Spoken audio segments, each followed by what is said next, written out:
This is speech one, and this is my audience.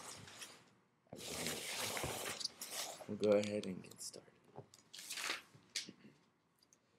As a popular way of getting to know individuals when I first came to college, we would be in groups for class, fraternity pledgeship, or in the dorms, just sharing activities about each other.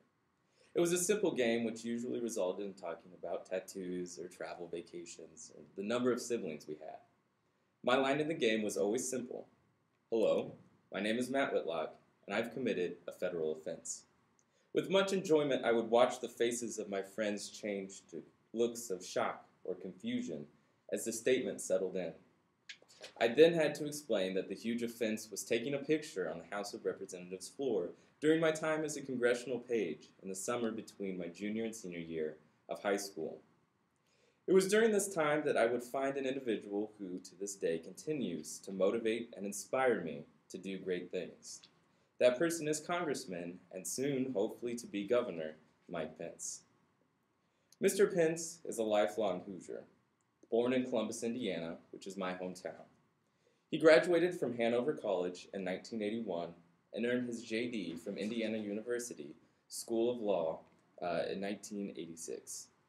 Pence was first elected to Congress in 2000 and was most recently elected to his sixth term in November of 2010. He is currently running for political office and aspires to be governor after this next election. While his political affiliation is an integral part to his policy and practices as a lawmaker, it's not the reason why I see him as an inspirational figure. The opportunities provided to me through him are what have continuously pushed me to become a better citizen. My inspirational story began as a quiet, somewhat awkward high school junior. I was involved in a lot of activities, but specialized not really much of anything. I had good grades, but nothing amazing. I'm not sure when or what possessed me to apply to be a congressional page. It's a prestigious program that saw its end just this past year, and took only the best and brightest from all across the nation. For example, some of my fellow pages actually now go to Yale, Columbia, Harvard, and the like. At any rate, I turned in my application to Congressman Pence's office on a trip to visit Ball State, and left it in his hands to advocate for my selection.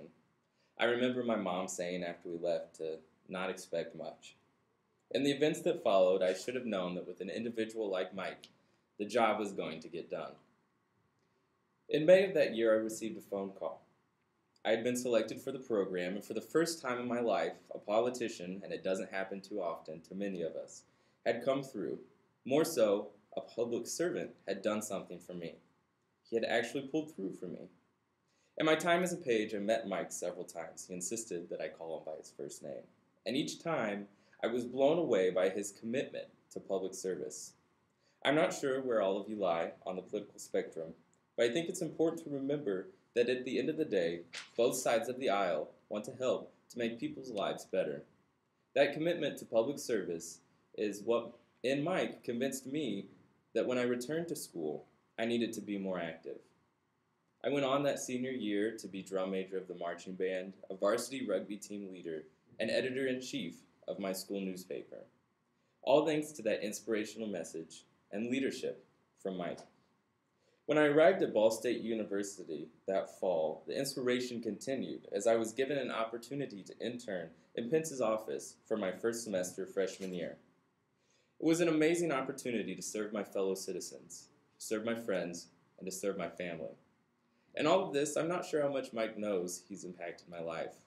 I've had the rare chance of saying thanks to my inspiration, but I think it's not the fact that the person doing the inspiring's knowledge of their actions that makes them an effective inspiration. Mike has certainly done that for me. He is a man, regardless of his ideology, that gives individuals he meets a hope, a belief in something better, and a commitment to others in their daily life.